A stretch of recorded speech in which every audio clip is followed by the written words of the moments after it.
Dude, this quarantine is just making my hair.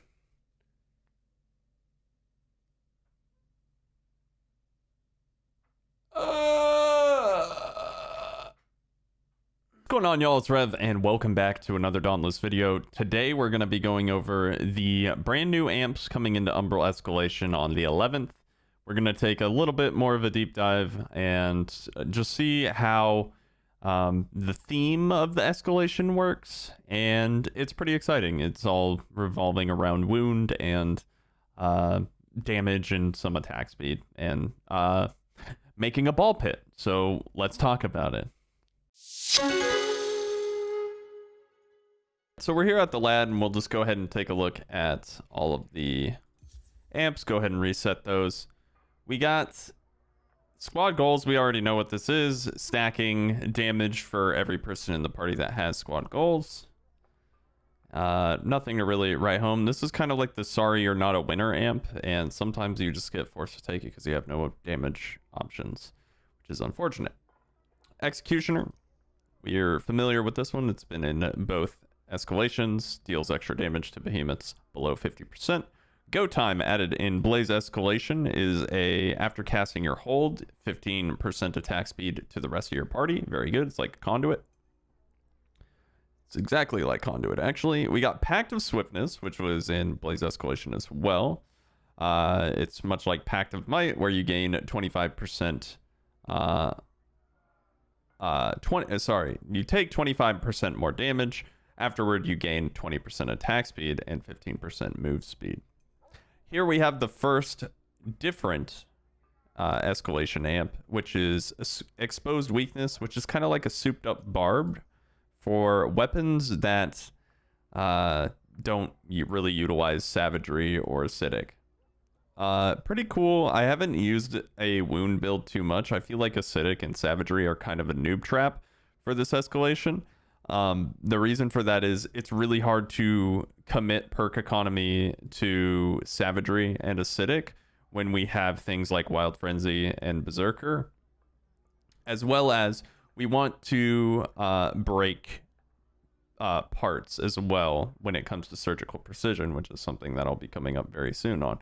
The thing about acidic is that it gives you wound damage, but it doesn't give you the necessary part damage to break those parts. So you're actually giving yourself in damage if you have surgical precision. Savagery is just too much to commit. You can't get Iceborne. You can't get... There's like a lot of things that you can't really get. And even then, so we want to break those parts, and savagery is only active on those wounds. So keep that in mind. Savagery and acidic, not very good in this escalation, in my opinion. Healing stream is just kind of meh. We have Iceborne, so defensive talents just kind of don't go very well. Dodging through an attack causes you to heal up to 250 to the lowest health ally. It's all right, but it adds an extra amp to the pool. Not really interested in it, so I'm going to leave it blank. This is in my opinion, the best amp in this entire tree. You get it very early. It has a very high potential. It functions similarly to Executioner Spearhead. You wound a part, you break that part, you gain a stack. So after wounding and breaking a part, you gain a stack of surgical precision, and those stacks multiply based on the amount of people that have surgical precision. So in theory, a group of 4 warp hikes can pop off in this escalation. I'll maybe add a link to Zany's video. Zany Phantom just released a video recently of all 4 of us playing warp hike, and it's a good time. It's honestly, I think it's one of his best pieces of content that he's released in a long time. So I highly endorse that content, and also highly endorse Surgical Precision because it is an insane amp. You do not want to miss it. Obviously, it gains no value. Like, very final thoughts. Obviously, it gains no value if you're not wounding, so don't really worry about it if you're not playing like a wounding build. But if you're a Warpike player, you want this all the time. Overclock is a amp upgrade we've played with before. 25% attack speed, similar to, what is it? Full throttle. Yeah, so 25% attack speed for one wave of behemoths. Thrill the Hunt, fan favorite, very, very strong. 10% damage every time you defeat a behemoth. Very good on round 1. This is a new Alchemist's Flask, I guess, and you can add it to your pool. It refills your flask and your revive stems. So if you're dying a lot, you like this is an argument that I get a lot, is like, oh, Revvy, when I die, what do I do? Do I wait for my teammate to get me, or do I use a stem? You have 3 stems. Use your stems. Get up. Don't make someone like lose their, like, not only are you not dealing damage, you're making someone else stop their damage to come and pick you up. So if you don't have someone that's like, if you're running medic, it's a little bit different, but most people aren't running medic. So, you know, if you die a lot, then maybe you want to add this, but we have Iceborne, we're chilling. So I'm going to leave that blank. Multi-amp upgrade is a upgrade, so we're going to put points into it regardless, just so we can fill out the tree. It doesn't hurt. There are forms in this particular escalation where you use particular or during, like, let's say Umbral form is the one currently in the game. We have 15% damage every time we use our lantern hold for X amount of seconds. This tacks on an additional amount of time that ups it to 18 seconds. So Umbral form, not that crazy, but it is better than squad goals. So that's like another, it's like a better consolation prize, and you can't avoid it. So you might as well throw points into this multi-amp upgrade. Defensive revive is just kind of like an eye roll. Why is this here? Well, while reviving an ally, you're unstaggerable and take 50% less damage. Just take medic. Just take like anything. Just use your stems. Like take this. You know, refill your flasks and just get up. You know, it's just kind of not necessary and just not a good amp. So yeah, again, you're taking people out of the fight. Blah blah blah. Full throttle, no questions asked. Just get it. It's an amp upgrade. It's 30% crit and really good on the last wave. Elemental Summoner, probably like my favorite amp for fun, because these amps are, they're all based on wound damage, but this coincides well with the Warpike like Summoner Elementalist build where you just make a bunch of orbs. So there are 3 different orbs. One of them is 10% crit. It looks like the Shrike. It's like yellow and blue like the Shrike. Lantern Aura.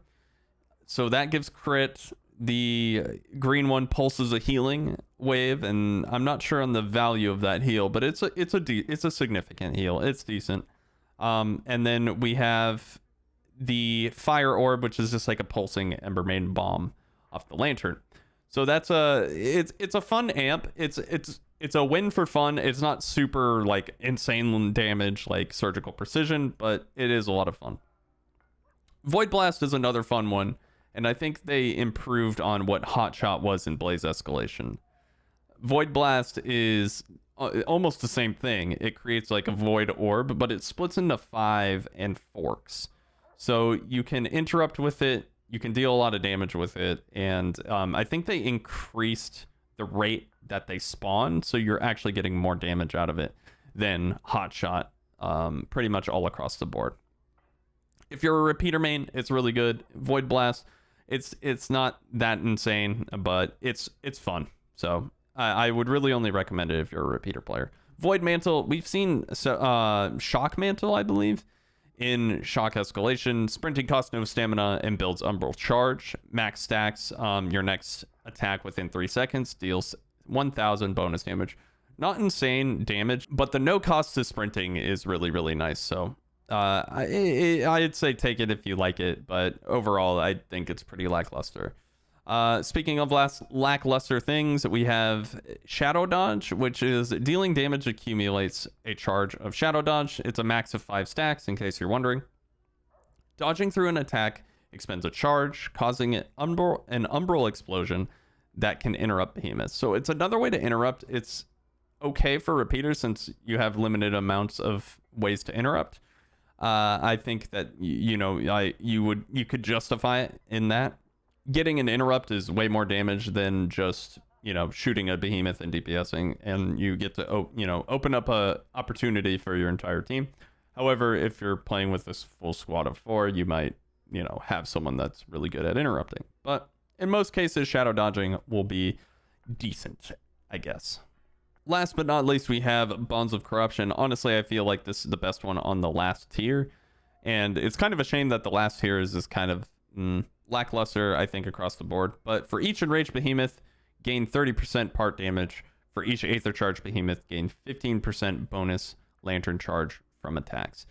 Kind of interesting when you think about Catalyst. Like, this isn't bad. Bonus part damage is obviously nice if you're still farming for parts and you want that little bit of extra damage to break those parts for surgical precision. So you could go that route if you want. Bonus lantern charge. Honestly, a lot of behemoths shouldn't be Aether charging in the higher levels of play, but if you are getting Aether charge behemoths, consider Bonds of Corruption, because lantern charge is pretty strong, especially with Catalyst and Aether Drive Tonic. So consider that. It's okay. And like I said, I think it's probably the best one on this. But for me personally, I'm not putting anything in this last row. And I'm taking Elemental Summoner because it's fun, and you can choose whether or not you want to bring Void Blast. But everything else should be accurate here. But that's going to do it for this video, guys. Thank you guys so much for watching. If you enjoyed this video, please leave a like. You can use creator code Revvy in the Dauntless in-game store or the Epic Game Store. There is an Epic Game sale. I think it's closing soon, but you can get a $10 coupon if you just download one of the free games, which is pretty cool. And then that'll help you with your Dauntless purchase if you buy something off there. I believe I've heard rumor of that. I haven't done that, so consider that. Might save you a couple bucks. But other than that, you can hit me up on Twitter. I'm going to be doing Hunt Pass giveaways on there. You can hit me up on Twitch. I'm going to be streaming the patch and, answering questions, all that good stuff. Other than that, I think we're good. Thank you guys again so very much for watching, and I will see you on the Shattered Isles.